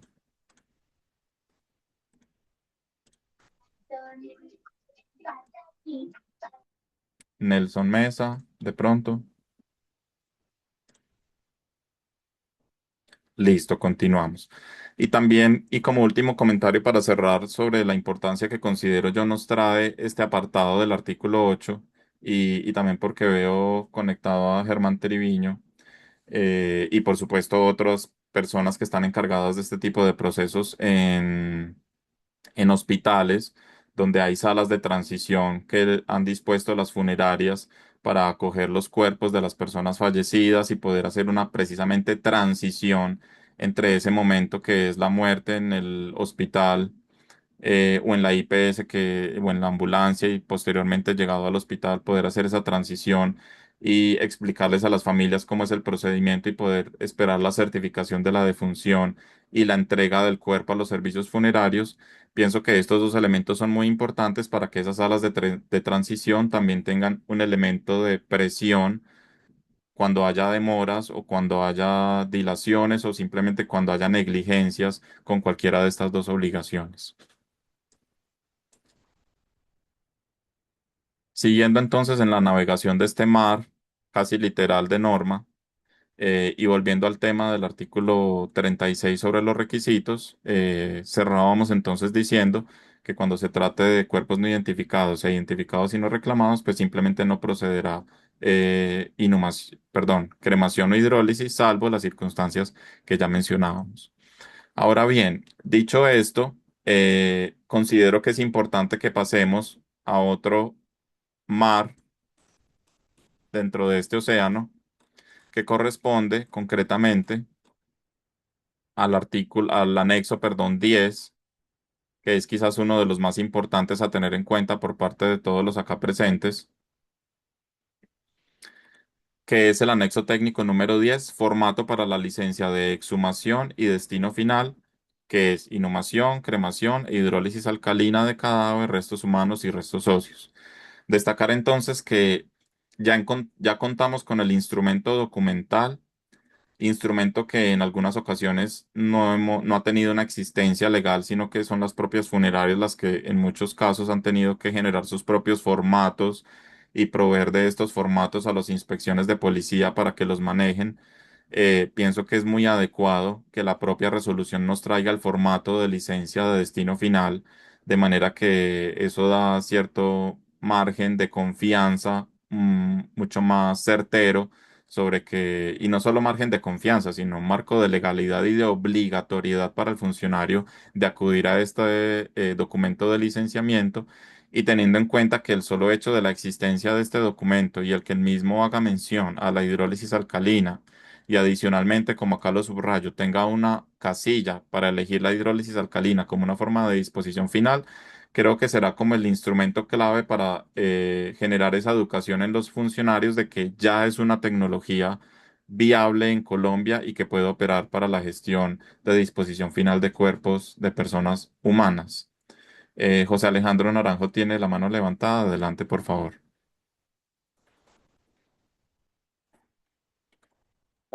Señor Agustín, compañeros, colegas y personal de Remanso, buen día. Una consulta, ¿este formato ya sería aplicable para todos en general, o sea, como formato estandarizado? Y porque por lo menos pasa como el caso de Bogotá, en Casanare, que ellos tienen como un formato específico para emitir la licencia de inhumación, o sea, ya este sería como el unificado para todo el país. Y pues en ese entendido ya deberíamos de poder o de empezar a usarlo dentro de la expedición de nuevas licencias, dentro de la solicitud, perdón, para la expedición de nuevas licencias de innovación. Listo, correcto. Entonces, quiero responder esa pregunta devolviéndome al artículo de vigencia. ¿Por qué? Porque me parece importante leerlo porque es muy simple, eh, y la lectura de este artículo nos va a permitir dar respuesta no solo a esta inquietud de doctor José Alejandro, sino que seguramente va a resolver muchas inquietudes que ustedes lleguen a tener en algún momento y que ya no nos encontremos en este tipo de espacios donde de pronto podamos construir una respuesta entre todos. Como lo decía con ocasión de la intervención del doctor Fitzgerald, la vigencia de la presente resolución es a partir de la fecha de su publicación, es decir, a partir del 21 de abril del 2026, ¿cierto? De manera que desde esa fecha se encuentran ya en vigencia tanto las normas hasta el artículo 54 como los anexos que muy importante decirlo, son parte integral de la normativa de la resolución 717, es decir, no por el hecho de ser anexos eh, o formatos contenidos en anexos se consideran como documentos referencia, no son unos documentos de referencia, son unos documentos de carácter legal y de carácter obligatorio y vinculante, tanto para para todos los actores obligados por la norma. ¿Esto qué quiere decir? Que no solo obligan a las empresas de servicios funerarios a manejarlos, sino que obligan de manera igual al funcionario público, al inspector de policía, al funcionario de alcaldía o al funcionario de Secretaría de Salud a regirse por estos documentos. Ahora bien, naturalmente que imagino yo que los funcionarios que emiten las licencias en el país no van a tener espacios tan juiciosos como lo estamos teniendo como gremio funerario para tener esta transición y este entendimiento de la norma, y entonces nos encontraremos con funcionarios que ni siquiera conocen de la existencia de la norma, mucho menos de la existencia del anexo 10 y por lo tanto del documento formato de licencia de disposición final. Entonces, eh, eventualmente sí seguirá habiendo muchos casos, digamos que irá habiendo una transición no jurídica, sino más bien práctica, desde los formatos con los que se cuenta actualmente hasta que ya haya una transición completa a los formatos que por ley deberían usarse con base en la resolución 717. Y quisiera buscar otra norma, sino que esa sí no recuerdo dónde está.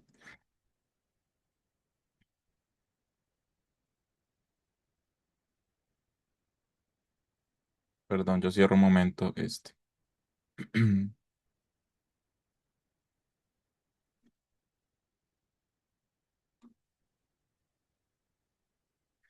No recuerdo en dónde está esta norma, lastimosamente, creo que está al final en las consideraciones finales,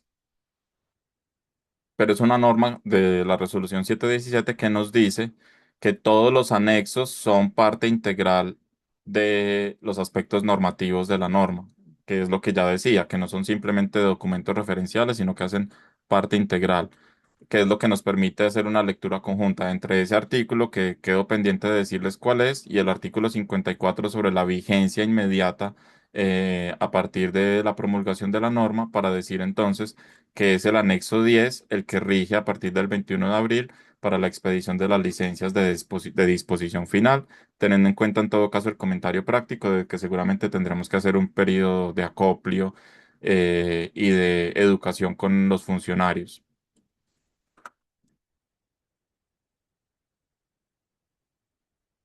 ¿Qué podemos evidenciar entonces en este formato? Algo que quisiera destacar en primer lugar. Primero quisiera destacar un logro gremial con respecto a este formato, porque no sé cuántos de ustedes están al tanto de esta circunstancia en particular que voy a mencionar, pero esta norma salió a consulta pública en dos ocasiones, en diciembre del año 2024 y en diciembre del año 2025. El proyecto inicial de la norma, tal como lo habíamos trabajado los equipos técnicos, dentro de los cuales hice parte, y por supuesto otro grupo importante de personas expertas, no contemplaba una licencia para el traslado intermunicipal de los cuerpos, ¿cierto? Por evidentes razones de torpedeamiento de las operaciones de las empresas funerarias, de afectación a los dolientes en la creación de un trámite adicional, porque sería un trámite, digamos, desde el punto de vista de la finalidad de resguardar la salubridad pública, un trámite inane, porque de ninguna manera aseguraría el hecho de que una licencia de traslado intermunicipal garantice que al ser expedida por el inspector de policía, entonces están dando unas garantías de que ese cuerpo no representa un riesgo en materia de salubridad pública, porque en últimas el funcionario, el inspector de policía, no hace una inspección del cadáver, no tiene conocimientos en materia de salud pública y mucho menos de tanatopraxia para determinar si un cuerpo representa o no un riesgo sanitario, de manera que la creación de una licencia de traslado municipal no tenía sustento desde ningún punto de vista. No obstante lo cual, tanto en la primera consulta pública del 2024 como en la del 2025, el ministerio había en el artículo 24 creado con obligatoriedad la expedición de una licencia para poder trasladar un cuerpo de un municipio a otro, una licencia sanitaria que se encontraba dentro de este anexo técnico también, que en ese entonces era el anexo técnico número 11, de manera que eso nos habría obligado a todas las empresas funerarias a tener que gestionar una licencia adicional a la de destino final, no estaban incorporadas de manera conjunta, sino una licencia adicional para poder trasladar cualquier cuerpo de un municipio a otro con los mismos requisitos de la licencia de inhumación y de cremación. Obviamente, esto despertó nuestras alarmas, sobre todo principalmente por el hecho de que no cumplía ninguna finalidad, ni desde el punto de vista de la trazabilidad, porque la licencia de inhumación o de cremación ya cumplían con esa trazabilidad, ni desde el punto de vista de la salud pública, porque como ya lo dije, el funcionario que emite la licencia o que habría emitido esa eventual licencia de traslado intermunicipal no tiene ninguna aptitud ni desde las funciones de su cargo ni desde su formación académica para dar un parte de tranquilidad sobre si el cuerpo representa o no un riesgo biológico o en materia de salud pública, de manera que era el trámite por el trámite, es decir, pura burocracia. Esto lo sustentamos desde Remanso. Particularmente, yo también allegué mis comentarios a la consulta pública y gestionamos desde Remanso para que los comentarios que elaboramos, sustentando desde lo técnico de por qué era un trámite innecesario, lo pudieran allegar también distintas empresas, algunas de las cuales seguramente se encuentran acá, e hicieron esa juiciosa labor de allegar sus comentarios para que este trámite no fuera contemplado en la resolución.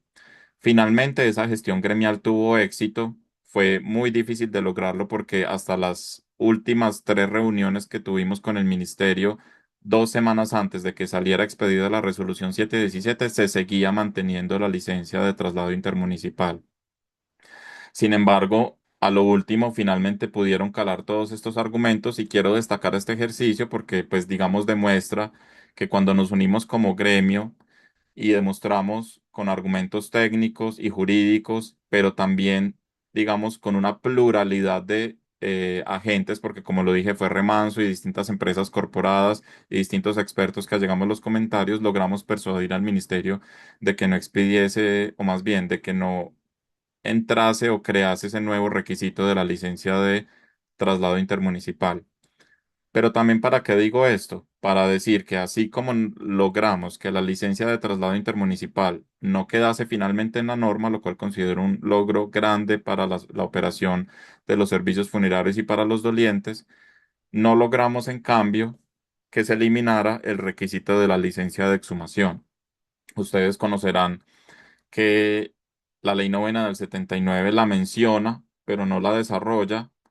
y la 5194 de 2010, si no estoy mal, también menciona, quizás en alguna parte de la licencia de exhumación, pero no al punto de darle un desarrollo tal que haya hecho que en la práctica se requieran de licencias de exhumación para proceder a hacer las mismas. Quizás el caso de Medellín con el cementerio, no recuerdo si es metropolitano, bueno, un cementerio de acá municipal expedía esas licencias de exhumación, pero en el resto del país no se manejaba este requisito. Creo que aplican los mismos argumentos para decir que es un trámite innecesario por lo siguiente, porque cuando estamos ante una exhumación, por razones de lógica, en la transitoriedad de cada una de las fases de los servicios funerarios, si hay una exhumación, por lógica, ese cuerpo tuvo que haber sido inhumado. Si ese cuerpo fue inhumado, por lógica, tiene una licencia de inhumación que le correspondió a esa inhumación que se hizo en su momento. Por lo tanto, desde el punto de vista del cumplimiento de los requisitos de identificación y de trazabilidad y de ubicación del cuerpo, eso ya está cumplido con la expedición de la licencia de inhumación. Es mi concepto el pensar que esa licencia de inhumación debería tener tácitamente incluida como una especie de autorización para que, cumplido el tiempo mínimo de permanencia, bien sea con la participación de la familia o bien sea sin la participación de la familia en las exhumaciones administrativas, se considere que no hay necesidad de tramitar una licencia de exhumación. En primer lugar, por eso, porque la considero subsumida en la licencia de inhumación. Y en segundo lugar, porque si volvemos al análisis de cuál es la finalidad del trámite, porque digamos que esa es una lógica que debemos siempre aplicar o debería siempre aplicarse en la construcción de normas, es qué finalidad cumple un trámite y si ese trámite es idóneo para el cumplimiento de esa finalidad. Caso en el cual, si la respuesta es negativa, pues el trámite no debería existir porque entonces simplemente es burocracia o el trámite formal por el trámite formal. Eh, si nos preguntamos entonces cuáles serían las finalidades de una licencia de exhumación, uno pensaría en primer lugar que es la trazabilidad, pero repito, esa trazabilidad nos la dan ya varios instrumentos como lo son la licencia de inhumación y como lo es el registro de disposición final con el que cuentan todos los cementerios y parques cementerios y que además esta resolución reitera que los cementerios, parques cementerios y aquellos otros establecimientos que alberguen cenizas, aunque bueno, ahí ya no hablaríamos de exhumación, deben tener un registro de disposición final donde se encuentre la identificación de la persona, el certificado médico de defunción, donde se encuentre igualmente la licencia, donde se encuentre digamos, la identificación del lugar, incluso hasta con foto, donde esté todo el tema registrado de manera documental y sistematizada. Entonces, si se cumple con eso, ya hay una trazabilidad, por lo tanto, la licencia de exhumación no aporta nada adicional a lo que ya tenemos con esos dos sistemas. Y en segundo lugar, si la licencia de exhumación lo que busca es ser una garantía desde el punto de vista de la salubridad pública, de que esa exhumación no va a representar un riesgo en materia de salud pública, teniendo en cuenta que estamos en el contexto de la resolución 717, que es del Ministerio de Salud en aspectos sanitarios y de salud pública, pues, ¿quién es el que expide la licencia de exhumación? Volvemos a lo mismo que con la licencia de traslado intermunicipal. La expide el inspector de policía o la alcaldía o la secretaría de salud. Pero como en la mayoría de los casos es el inspector de policía, este no cuenta ni con unas funciones de su cargo, ni con unas aptitudes de formación para decir que un cuerpo en concreto no va a representar un riesgo para la salud pública y que por lo tanto sí puede proceder a dar la licencia de exhumación. De manera que esto es un trámite por el trámite. Sin embargo, por el momento sí tendremos, creo yo, que adaptarnos, sobre todo los cementerios, pero pues también en conjunción con las funerarias, a tener que tramitar esta licencia de exhumación. Ya veremos también si en la práctica los funcionarios la empiezan a obviar o si caen en cuenta, digamos, de manera muy estricta de que este es un requisito nuevo que queda mucho más claro con la expedición de la resolución 717 y la van a empezar a exigir, en cuyo caso pues los cementerios tendrán que adaptar sus procesos para que cada exhumación, sea vía administrativa o sea con participación de los familiares, tenga que tener este requisito adicional de la licencia. Entonces, pues este ya no, digamos, no es uno de los grandes logros como otros que hemos destacado, pero sí es importante hacer hincapié en que posiblemente será un trámite al que tengan que adaptarse. Ahora bien, siguiendo analizando esta licencia, ¿con qué nos encontramos? Pues nos habla licencia de exhumación o destino final, inhumación, cremación, restos humanos y restos óseos. Ahí faltó en esa segunda parte la hidrólisis alcalina, pero en el acápite inicial sí la encontrábamos. Número de autorización, certificado de función, fecha de expedición, lugar de expedición, departamento, municipio, datos de la persona fallecida. En fin, todos datos generales con respecto a los cuales ya estamos acostumbrados. Destino final del cadáver puede sonar como algo muy sencillo, pero el solo hecho de que exista la casilla con la posibilidad de seleccionar hidrólisis alcalina es un paso gigante para el reconocimiento y la introducción de la tecnología y sobre todo para poder demostrarle a los funcionarios que ellos tienen todas las competencias para autorizar este tipo de procedimientos de disposición final y que no quede ninguna duda y que no toque que remitirlos a otros artículos, sino que con esto posiblemente en muchos casos bastará. Tiene un apartado aparte cuando se trate de la licencia de exhumación, es decir, los dos tipos de licencia que sean diferentes están contenidos en el mismo formato y pues digamos datos genéricos que habrá que diligenciar. Lo que hay que destacar entonces de este anexo técnico número 10 es un mayor énfasis en la licencia de exhumación y una creación explícita o más bien una consideración explícita de la hidrólisis dentro de este anexo técnico. Como ya vamos completando la hora y media de esta sesión, entonces quisiera conocer por parte de ustedes hasta el momento qué inquietudes, qué aportes hay. Yo creo que con lo que hemos estudiado, el tema de licencias quedaría claro. Queda todavía pendiente, por supuesto, un tema de otros documentos que son requisito para tener a disposición de la autoridad competente, que entonces tendremos que y podremos abordar en la próxima sesión. Pero entonces quisiera que pudiéramos culminar el día de hoy con las inquietudes o aportes que haya con respecto a lo que hasta el momento hemos visto, que es básicamente todo lo relativo a hidrólisis alcalina, lo relativo a licencias de inhumación, exhumación, cremación, hidrólisis alcalina, los requisitos de cada una de estas, los requisitos documentales, la obligación taxativa que queda para las EPS e IPS con respecto a hacer una certificación de la defunción de manera inmediata al momento del fallecimiento y una entrega prioritaria del cuerpo a las empresas de servicios funerarios. Entonces, los escucho. Doctor, bueno, yo quisiera hacerle una pregunta puntual con respecto a la licencia de traslado intermunicipal, en qué parte de la resolución nos habla de que ya no es obligatoria? No, simplemente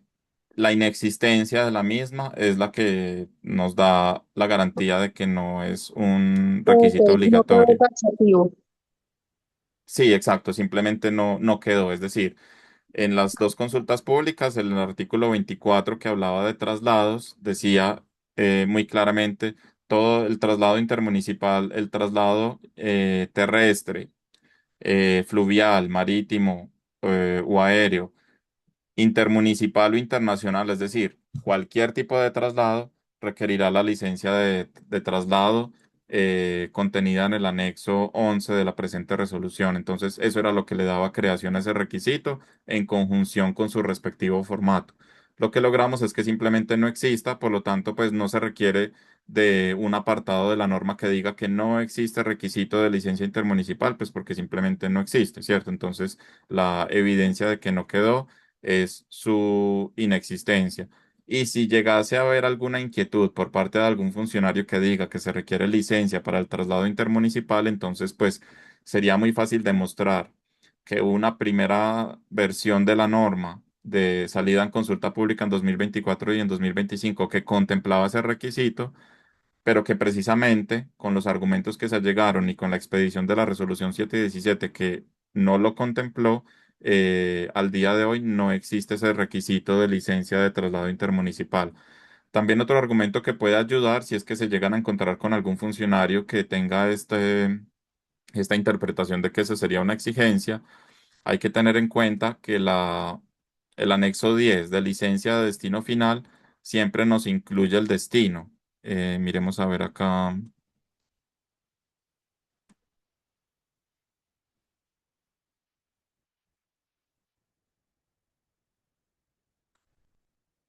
Destino del cadáver, inhumación. Ya vean ustedes que acá dice lugar de destino final, cremación. Acá entendería pues naturalmente que podríamos estar hablando de cremación y hidrólisis alcalina. Claro que lo que pasa es que está un poco mal diseñado porque esto no queda claro si es exclusivamente para el tema de exhumación, esto que estoy acá redondeando, o si también aplica este lugar de destino final para el destino final inicial o si se refiere al destino final luego de la exhumación. Queda esa inquietud. Pero digamos que en las licencias, siempre un instrumento para decir que hay una autorización para el traslado es el hecho de que la licencia siempre contemple hacia dónde se dirige el cuerpo y cuál es su destino final. Y de ahí se colige que si hay expedida una licencia de inhumación,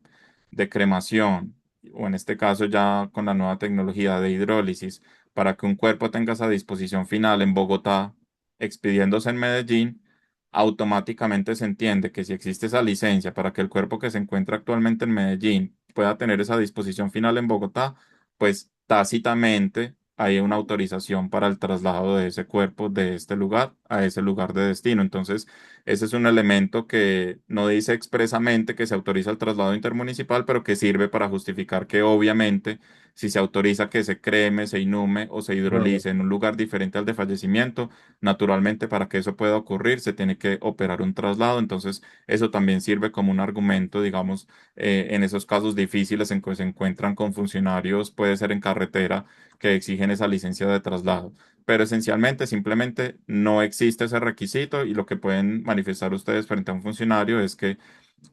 toda exigencia de ley tiene que tener un asentamiento normativo y una base tipificada de esa exigencia,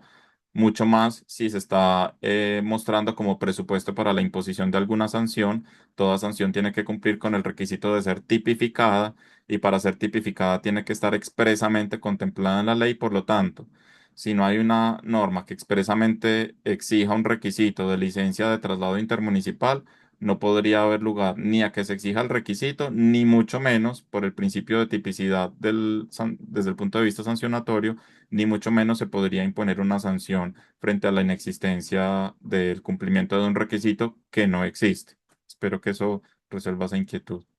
Muchas gracias, sí. ¿Alguna otra inquietud o aporte hasta el momento? Don Agustín, muy buenos días.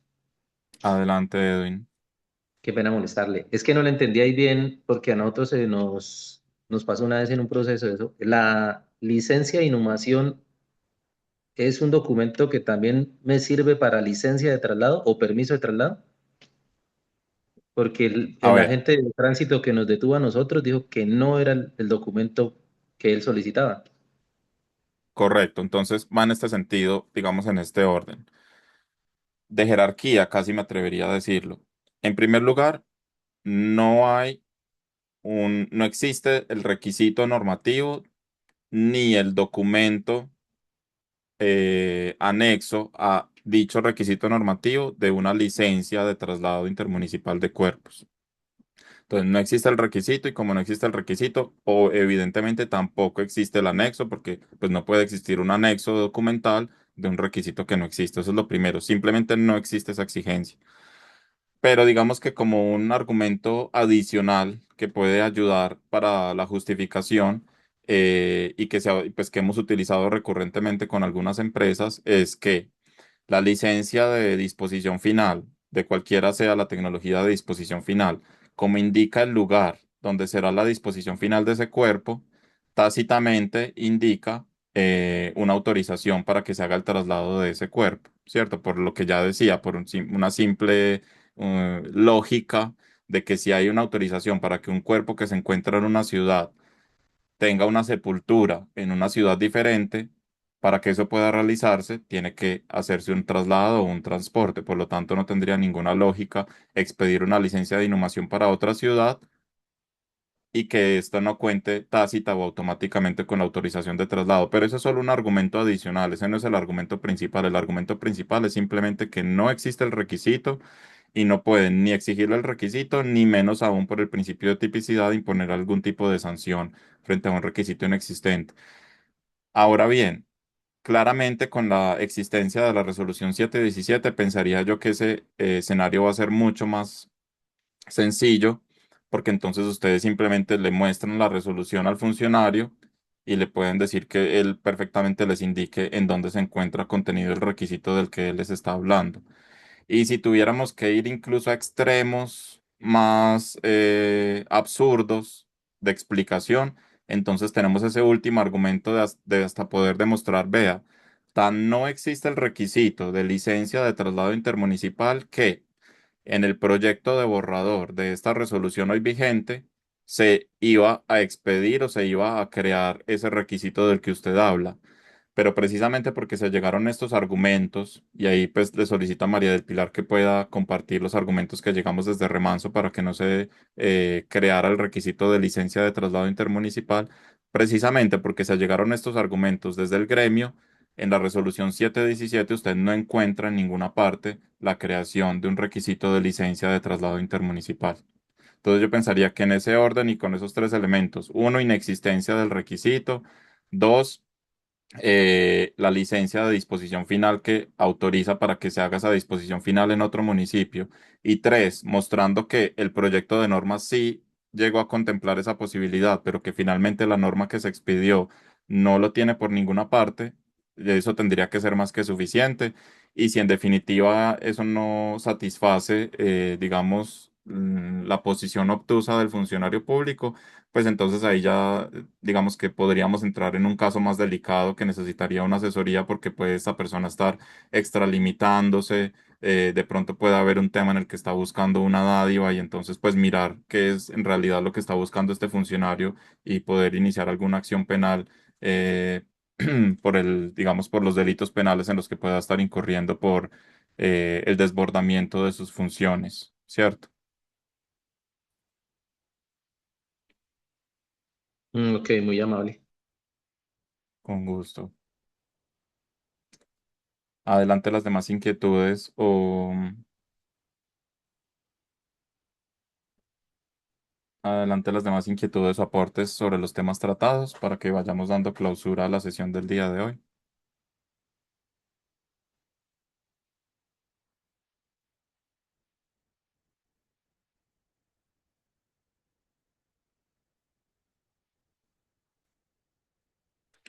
Bueno, entonces, como por lo que veo por el momento no hay más inquietudes sobre lo que hemos tratado y no hemos hablado todavía de cuáles consideran ustedes que serían las prioridades que siguen en este estudio minucioso de la resolución 717. Les quiero pedir a ustedes que me comenten. Ya tratamos el tema de nuevas tecnologías de hidrólisis alcalina, artículo 31. Ya tratamos el tema de licencias, que fue lo que se estableció como prioridad en la sesión anterior. Quiero que me comenten qué tema quisieran ustedes que tomemos como el siguiente tema de prioridad para la siguiente sesión. En caso de que nadie comente, pues simplemente yo analizaré si continuamos con el estudio más bien ordenado del articulado de aquellos temas que no hayamos tratado o si le doy prioridad a otro tema, pero sí me gustaría que si hay intervenciones y de pronto son dos o tres intervenciones en un mismo sentido sobre un tema que quieran que tratemos en la próxima sesión, podamos ir en ese orden. De lo contrario, pues igualmente yo traeré un orden de estudio que sea lo suficientemente interesante y llamativo para lo que nos resta de la resolución. Así que los escucho.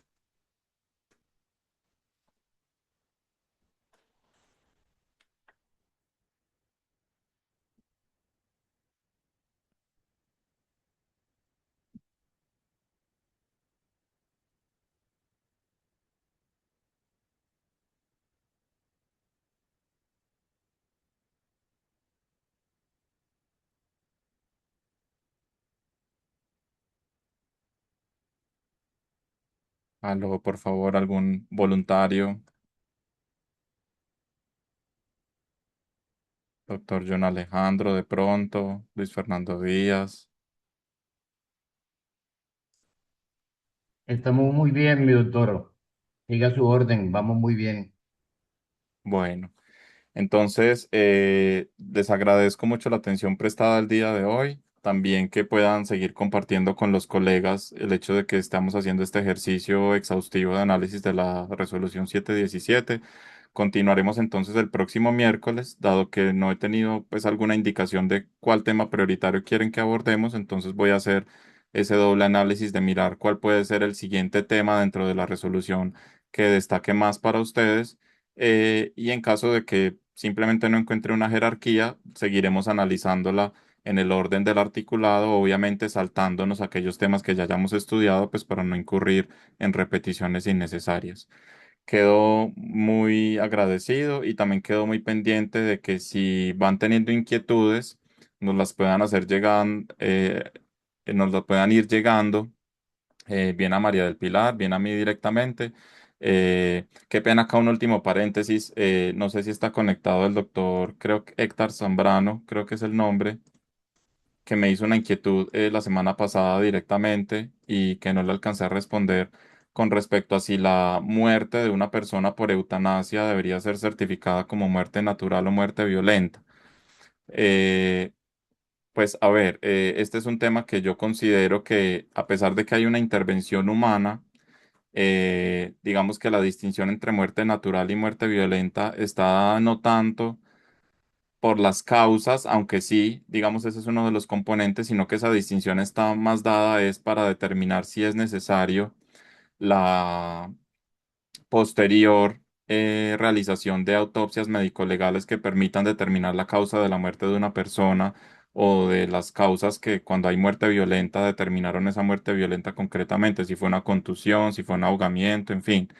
Pero en el caso de la eutanasia, a pesar de que uno, digamos, en términos del lenguaje, no diría que sea una muerte natural, porque evidentemente hay una intervención humana con el propósito de acabar esa vida, a pesar de que eso tenga toda una justificación, por supuesto, ética, bioética,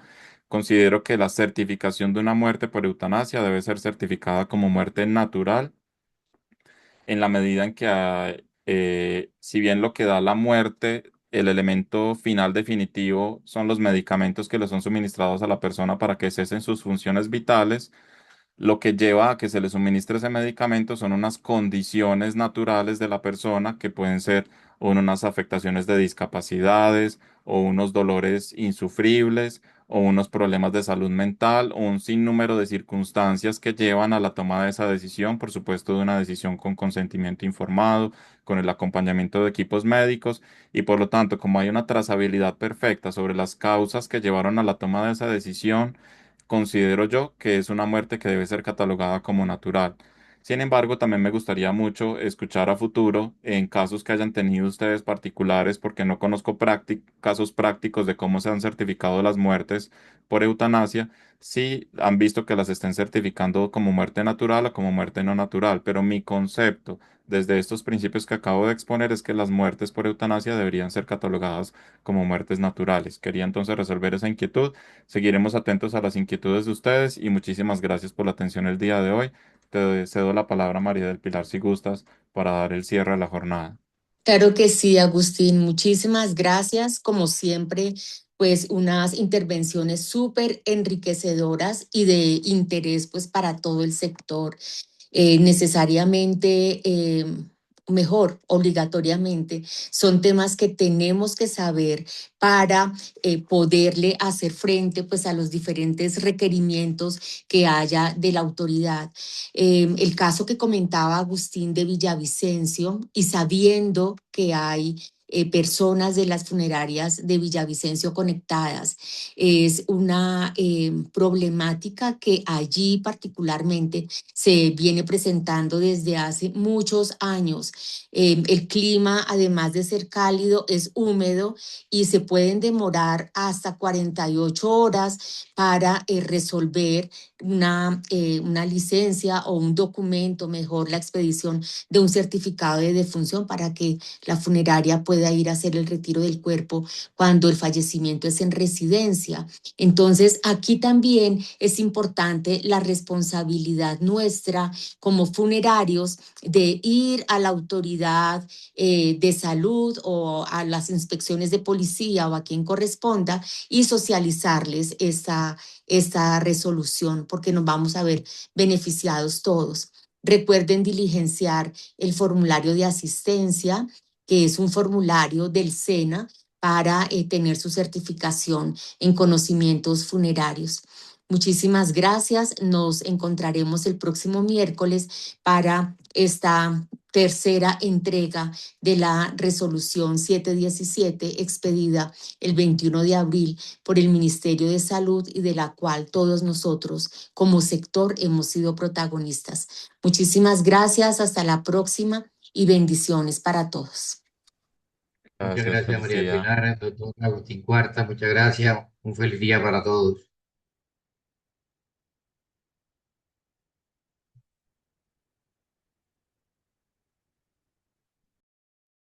Muchas gracias. Muchas gracias, felicidades. Gracias, colegas. Feliz día. Muchas gracias, buen día. Muchas gracias. Gracias a todos.